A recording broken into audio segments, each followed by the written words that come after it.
trouver la vérité dans ce monde qui veut t'oublier. Le seul récit qu'il a annoncé depuis bien des années. Mais il est encore temps de croire que seule la Bible offre l'espoir. Levons-nous ensemble pour voir sa puissance. Il nous suffit seulement de croire que tout ce qu'elle dit est vrai pour que notre humanité soit sauvée.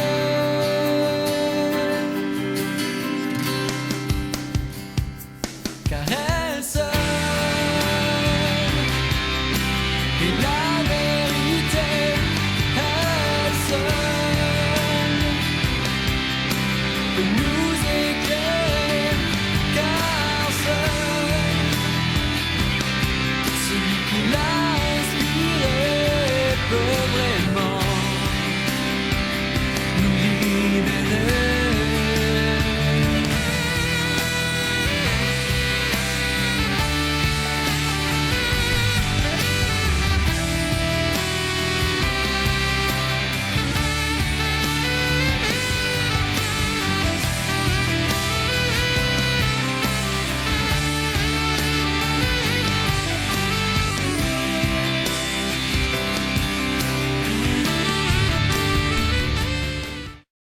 Jésus-Christ est au contrôle. C'est le message que le Seigneur nous donne ce matin. Pour ceux qui lui appartiennent, Jésus-Christ est au contrôle des situations. Nous allons lire dans Romains 8, le verset 28. Bien aimé, j'étais au départ parti sur un autre thème, mais j'ai eu la conviction que je devrais, avec l'aide du Seigneur, revenir sur ce message, sur ces paroles. Jésus-Christ au contrôle. Romains 8, au verset 28, nous dit que nous savons du reste que toutes choses concourent au bien de ceux qui aiment Dieu, de ceux qui sont appelés selon son dessein. Amen. Alléluia. Amen. Nous savons du reste que toute chose, que toute circonstance, que tout événement, que toute situation constitue des ingrédients qui contribuent au bien de ceux qui aiment Dieu. Des matériaux qui construisent le bien de ceux qui aiment Dieu. Bien-aimés, ce matin, le Seigneur vous dit à ceux qui comptent sur lui qu'il est au contrôle. Qu'il est au contrôle de toutes les situations, qu'il est au contrôle de tous les événements. C'est vrai, bien-aimés, que notre planète tout entière traverse une situation un peu particulière depuis bientôt 2 ans. Un tourbillon sanitaire avec les conséquences que nous connaissons, avec des situations variables au point de vue économique. On nous annonce que les festivités de fin d'année sont annulées, avec les répercussions que nous pouvons imaginer sur le monde économique et gastronomique. Nous connaissons les ravages que cette situation a entraîné dans les familles, au point de vue psychologique, au point de vue de l'équilibre des couples, des enfants. Mais ce matin, le Seigneur veut nous dire qu'il est au contrôle. Amen. Que malgré tout ce que nous voyons, malgré tout ce que nous entendons, il est au contrôle. Il est au contrôle pour ceux qui ont placé leur confiance en lui. Alléluia. Nous entendons qu'il y a beaucoup de variants. Nous entendons que la contagiosité va aller en s'accentuant. Nous voyons des hésitations de ceux qui prennent des décisions. Mais ce matin, nous qui comptons sur Jésus-Christ, lui qui connaît toutes choses, il nous dit ce matin qu'il est au contrôle. Il nous dit que toute chose, toute circonstance, tout événement contribue au bien de ceux qui lui appartiennent, de ceux qui l'aiment. Ceux qui aiment Dieu bien-aimé, ce sont ceux qui ont placé leur confiance en Jésus-Christ.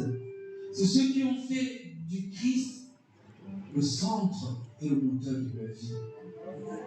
Qui écoutent et qui mettent en pratique les instructions et les recommandations de Dieu. Alors nous pouvons paraphraser ce verset en disant toute circonstance, toute situation contribue ou œuvre pour le bien, pour le bonheur de ceux qui ont placé leur confiance en Jésus-Christ et qui écoutent et qui mettent en pratique les recommandations de Jésus-Christ. Alléluia. Je pourrais m'arrêter là pour dire que le Seigneur veut tout simplement nous rassurer. Quel que soit ce que 2021 a été, et j'ai résumé en quelques mots les difficultés que cela a comporté, le simple fait que toi et moi nous soyons encore là est la preuve que le Seigneur est au contrôle. Et la preuve que le Seigneur agit encore. Il est l'alpha et l'oméga. Il n'a pas changé. C'est la preuve qu'il agit encore. Il veut ce matin rebooster la foi de quelqu'un. Il veut ce matin donner un élan particulier à la foi de quelqu'un ce matin. Et quand le verset nous dit contribue au bien de ceux qui aiment Dieu, tu sais, nous, qu'on entend bien rapidement, ça sonne matériel. Mais ce que la parole de Dieu nous dit ici, ce n'est pas forcément un bien matériel. Ça ne revêt pas prioritairement un caractère matériel. Même si ce dernier n'est pas en reste. Quand le Seigneur nous bénit, il nous bénit intérieurement, il nous donne sa paix, il nous donne son espérance. Mais la bénédiction va au-delà et concerne également le matériel. La parole de Dieu nous rassure dans Matthieu 6, verset 33, que nous devons chercher premièrement le royaume de Dieu et sa justice. Là, c'est le package qui contient tout le reste. Chercher premièrement le royaume de Dieu et sa justice. Alors, si nous avons le royaume de Dieu et sa justice, alors, bien aimés, nous pouvons être rassurés du reste. Alléluia. Ce matin, le Seigneur veut que ce bien précieux qu'est le royaume de Dieu soit l'objet de notre recherche première. Alors le matériel s'en suivra. Le bien pour ceux qui aiment Dieu bien-aimé, c'est de se retrouver au centre de la volonté de Dieu. C'est être dans l'accomplissement de ce que Dieu attend de chacun de nous. Autrement dit, si chacun se retrouve dans ce que Dieu attend de lui, alors cela constitue pour lui le bien dont la parole de Dieu parle. Parce que quand on est dans la volonté de Dieu, Dieu nous assure son secours. Amen. Alléluia. Le bien dont la parole de Dieu parle ici, c'est l'accomplissement de la volonté de Dieu pour chacun de nous. Et pour cela, Jésus-Christ nous rassure dans Matthieu 28, le verset 20, quand il dit qu'il est avec nous jusqu'à la fin du monde. Il ne nous abandonnera pas. Il ne nous abandonne pas. Alléluia. Toute chose concourt au bien de ceux qui aiment Dieu. Toute chose concourt au bien de ceux qui aiment Dieu.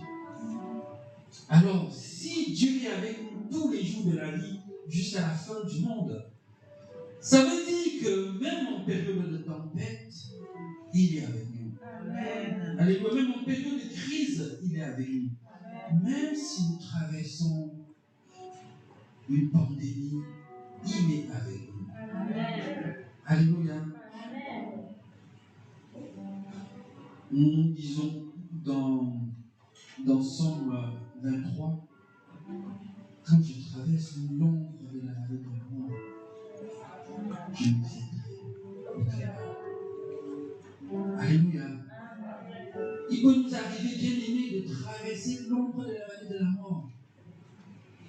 Des situations où on sent son cœur frémir, des situations où on a la chair de poule. Mais parce que on est dans la volonté de Dieu, on se est rassuré du secours du Seigneur. Nous allons lire dans Marc 4, les versets 35 à 41, pour voir une situation de tempête. Ce même jour, sur le soir, Jésus leur dit, passons à l'autre bord. Après avoir envoyé la foule, ils l'emmenèrent dans la barque où il se trouvait. Il y avait aussi d'autres barques avec lui.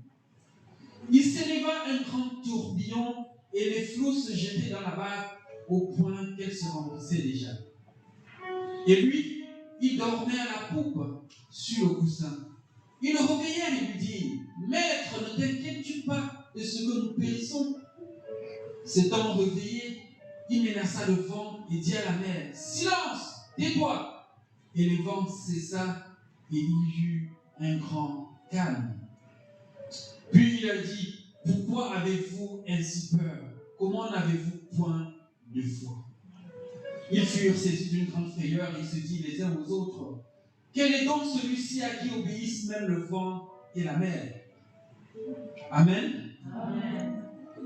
Bien-aimés, c'est Jésus-Christ qui l'a dit, passons à l'autre bord. Passons à l'autre bord. Cependant, il y eut tempête. Alléluia. Amen. Comme pour dire que bien on peut être bien dans la volonté de Dieu et connaître les tempêtes. On peut être dans la volonté de Dieu et connaître les tempêtes. La bonne nouvelle, c'est que la tempête obéit à Dieu. Amen. Alléluia. La bonne nouvelle, c'est que les tempêtes obéissent à Dieu. Alors, nous avons le droit de dire que même les tempêtes de nos vies obéissent à notre Dieu. Dieu a le pouvoir sur les tempêtes que nous pouvons traverser. Quelle que soit la nature, quel que soit le nom qu'on lui donne quand on a cette tempête. La tempête que je traverse, ou bien que je peux traverser, la tempête que tu peux traverser, toi et moi devons savoir que Christ a autorité sur cette tempête. Ce matin, il veut juste nous dire que nous devons lui faire confiance. Face aux tempêtes que nos vies connaissent, que nos familles connaissent, que nous pouvons connaître dans le cadre de notre travail, dans le cadre de notre vie de foi en Christ, Jésus-Christ ce matin veut nous dire, puisque nous comptons sur lui, il veut nous dire qu'il est au contrôle. Alléluia. Nous devons juste faire appel à lui, nous devons juste lui faire confiance, nous devons juste nous rassurer que nous sommes dans sa volonté. Amen. Nous allons également voir une autre traversée mouvementée dans Matthieu 14, à partir du verset 22. La parole de Dieu nous dit ceci, Matthieu 14.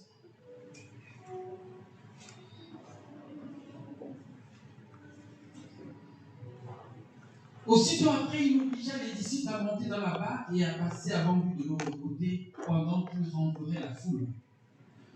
Quand il lui renvoyait, il monta sur la montagne pour prier à l'écart. Et comme le soir était venu, il était là seul. La barque, déjà au milieu de la mer, était battue par les flots, car le vent était contraire. À la 4e veille de la nuit, Jésus alla vers eux, marchant sur la mer.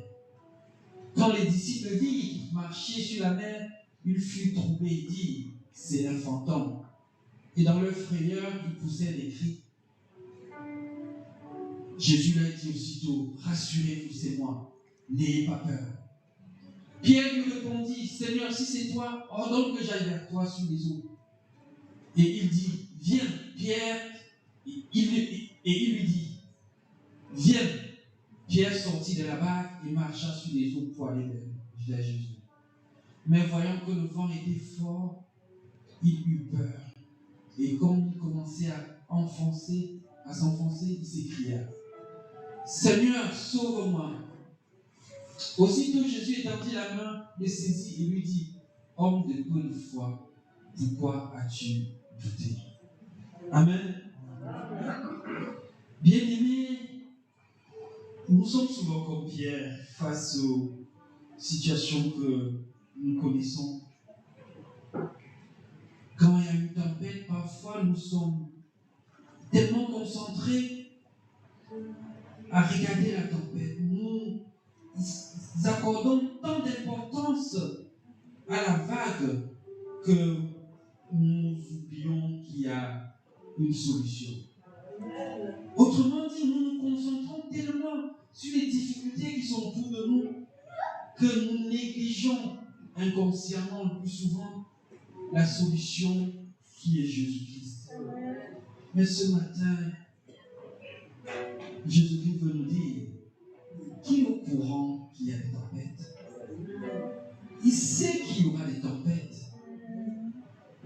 Ce qu'il veut de nous, c'est que nous ayons un peu de foi. Que nous ayons un peu de foi pour croire et pour accepter qu'il est là et qu'il va intervenir. Ce matin, bien-aimés, le Seigneur ne veut pas que nous ignorons qu'il est la solution à chacune des tempêtes que nous pouvons connaître. Il veut nous rappeler qu'il est au contrôle. Il est au contrôle. Est-ce que ce matin, quelqu'un veut faire confiance à Jésus-Christ? Est-ce que ce matin, quelqu'un veut compter sur Jésus-Christ? Est-ce que ce matin, quelqu'un croit que Jésus-Christ est au contrôle? Alléluia. Bien-aimés, au-delà de chaque crise que nous pouvons rencontrer, il existe une solution. Et chaque crise est une opportunité pour grandir. Et le Seigneur, quand il nous laisse affronter une crise, quand il nous observe affronter une crise, c'est aussi une façon pour nous aiguiser, c'est aussi une façon pour nous aguerrir. Et il est au contrôle parce qu'il ne veut pas que nous périssions, bien-aimés. Il veut juste que nous ayons davantage de foi. Bien-aimés, ce matin, le Seigneur veut savoir quel est notre positionnement face aux crises. Quelle est notre attitude face aux tempêtes? Parce que de ce positionnement et de notre attitude dépendra notre attitude à la fin de la crise. Quelle est ma position face aux crises que je rencontre? Face aux crises même que la société rencontre. Alléluia. Bien-aimés, nous ne pouvons pas espérer une issue favorable sans attitude conséquente. Si nous sommes des défaitistes, des résignés, notre espérance pour une fin heureuse n'est que rêverie. Alors, quel est notre positionnement? Sur quoi comptons-nous?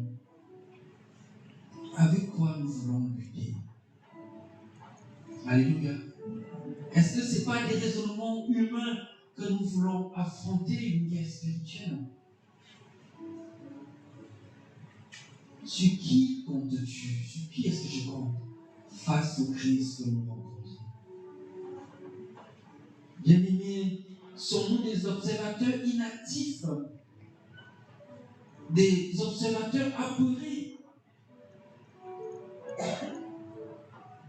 Oui.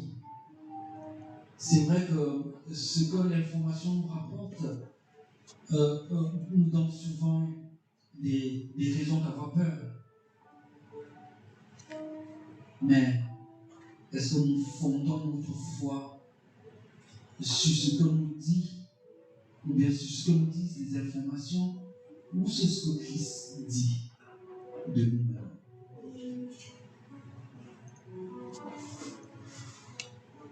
Je disais, faisons-nous partie des solutions ou bien sommes-nous des consommateurs apeurés des chiffres, des débats et des informations de points de presse de chaque jour où on va venir dire attention, ça va flamber. Mon discours bien aimé n'est pas en train de dire que ce qu'ils disent sont faux, mais mon discours c'est de dire que la solution se trouve en Jésus-Christ. Amen. Alléluia. Amen. Le Seigneur veut ce matin nous rappeler qu'il nous a équipés pour faire partie de la solution. Amen. Qu'il nous a mandatés pour jouer un rôle. Nous avons un rôle à jouer. Nous ne sommes pas des observateurs inavertis. Je ne sais pas si ça se dit, mais des observateurs inconscients. Nous sommes avertis, bien aimés, parce que nous avons la solution entre nos mains.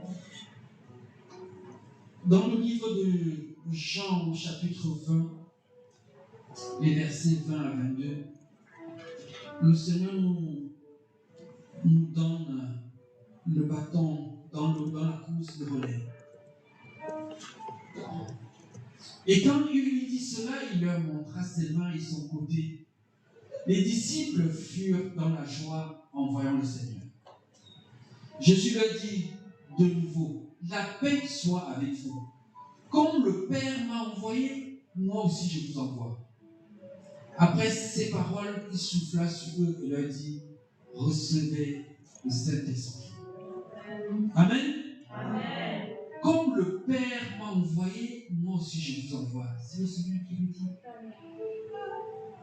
C'est-à-dire, de la même façon que le Père m'a envoyé, de la même façon, je vous envoie. Et ce matin, ce message est nôtre. Il ne les envoie pas comme ça, en chien de pâture, mais il dit, recevez le Saint-Esprit. Recevez l'équipement nécessaire. Recevez l'outillage indispensable. Et ce matin, bien-aimé, pour toi et moi, qui avons reçu le Seigneur Jésus-Christ comme Sauveur et comme Seigneur, nous avons cet esprit en nous. Alléluia. Et nous pouvons partir pour dire qu'il y a une solution aux tempêtes que le monde peut connaître, qu'il y a une solution aux situations difficiles que nous pouvons traverser, que notre voisin de palier peut traverser, que notre famille peut traverser, que notre commune dans laquelle on est peut connaître. Oui, je disais, nous devons être des agents d'espérance. Parce que l'Esprit de Dieu nous pousse à l'action. Nous n'avons pas, nous dit la parole, l'esprit de timidité. Mais cet esprit qui nous dit, Abba Père, nous avons le même Père que Jésus-Christ. Et comme le Père l'a envoyé, le Père nous enfonce. Es-tu prêt, bien-aimé? Es-tu prêt face à cette crise sanitaire avec son lot d'incertitude?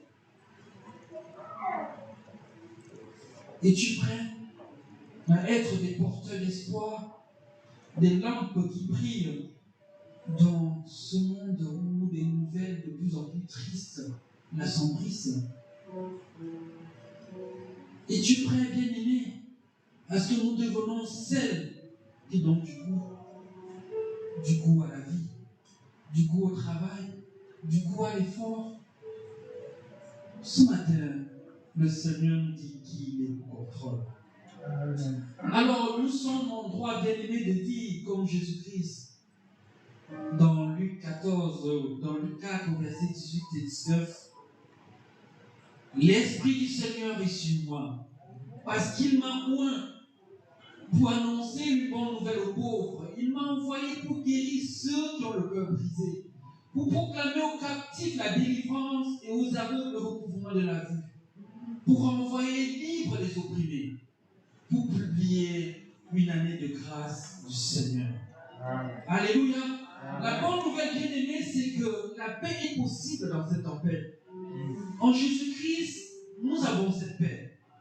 La bonne nouvelle bien-aimée, c'est que Jésus-Christ est disponible pour nous accorder cette paix intérieure qui n'est pas conditionnée par les circonstances extérieures.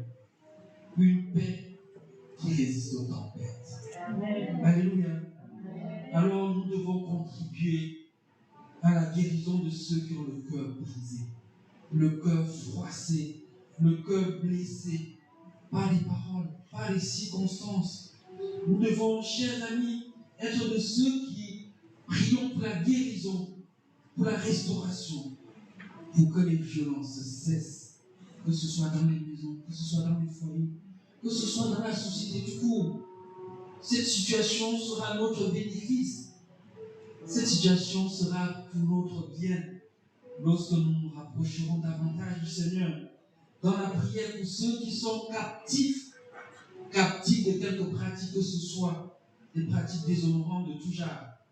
Nous devons bien aimer réclamer leur délivrance parce que Dieu nous y envoie, Dieu nous équipe pour cela.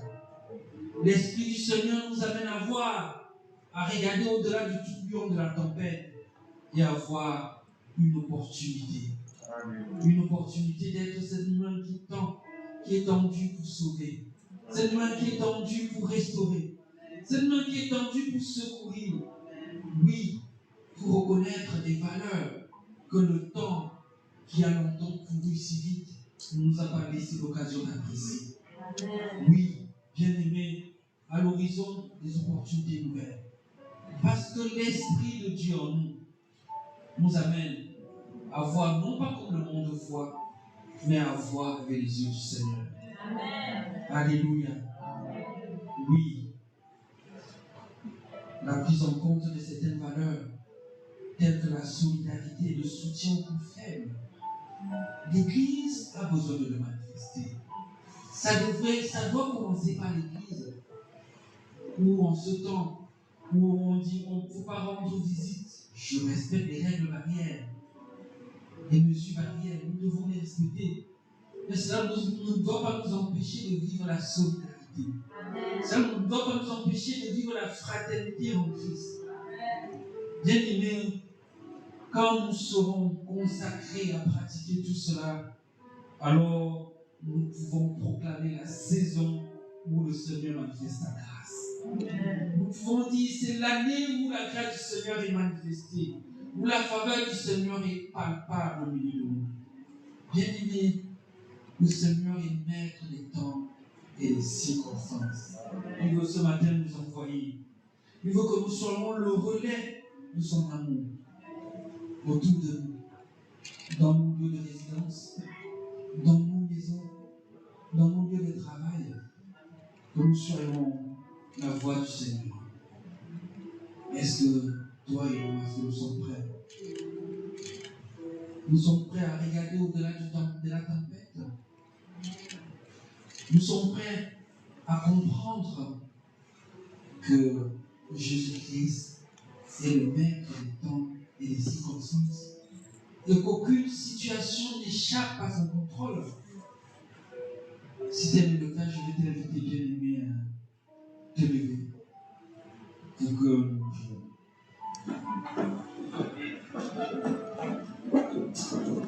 Je vais terminer par ce verset de Daniel 2 au verset 20 et 21 qui dit, Daniel au chapitre 2, Les versets 20 et 21, c'est la prière que Daniel a faite. Daniel 2, versets 20 et 21. Daniel prit la parole et dit: béni soit le nom de Dieu d'éternité en éternité. À lui appartiennent la sagesse et la force. C'est lui qui change les temps et les circonstances, qui renverse et qui établit les rois, qui donne la sagesse aux sages et la science à ceux qui ont de l'intelligence. Amen. Amen. Notre Dieu est le maître des temps et des circonstances. La sagesse lui appartient, l'intelligence lui appartient. Et ce matin, nous voulons tout simplement lui dire que nous faisons confiance face aux tempêtes que nos vies peuvent connaître, face aux tempêtes que notre société connaît. Nous allons tout simplement lui demander de nous donner la force et la foi nécessaires. Prions bien. Oui, Seigneur, nous voulons te dire merci. Parce que ta parole nous apprend qu'aucune situation ne nous arrive sans que tu sois au courant. Et que, Seigneur, les situations de nos vies, Seigneur, ne te sont pas étranges. Ce matin, Seigneur, nous élevons la foi d'un commun accord pour te demander la foi nécessaire, Seigneur Jésus-Christ, pour tenir ferme face à la tempête. Nous voulons, Seigneur, que tu nous donnes, Seigneur, d'être solution, Seigneur, au Père, dans les tempêtes qui se trouvent autour de nous. Que tu nous donnes, Seigneur Jésus-Christ, d'être acteur de solution, Seigneur, pour l'accomplissement de ta volonté dans les tempêtes, Seigneur, que le monde connaît. Oui, Père, nous voyons les hésitations, Seigneur, de ceux qui décident. Mais nous voulons rester sereins parce que notre force est en toi. Nous voulons rester sereins, Seigneur Jésus-Christ, parce que la sagesse et la science sont entre tes mains, Seigneur. Ô Père, donne-nous, Seigneur Jésus-Christ, d'être de ceux qui prient pour les solutions, Seigneur, pour les situations qui se passent autour de nous. Donne-nous, Seigneur, cette paix intérieure, Seigneur, qui s'appuie sur toi. Cette paix intérieure, Seigneur, qui vient de toi, qui découle de toi, Père.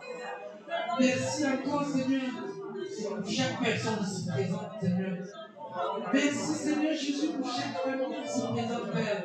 Oh, Seigneur, que Dieu nous donne la fermeté de foi qui vient de toi. Merci, Papa, parce que tu n'as pas changé. Tu es Alpha, Seigneur. Tu es Oméga, Seigneur Jésus. Et nous voulons te renouveler notre confiance, Seigneur Jésus. Oui, Père, nous comptons sur toi. Oui, Jésus-Christ, nous espérons en toi. Merci de ta disponibilité, Seigneur, à nous équiper, à nous soutenir, à nous accompagner. Que la gloire te revienne, Seigneur. Que la gloire te revienne, Jésus-Christ. Amen. Amen.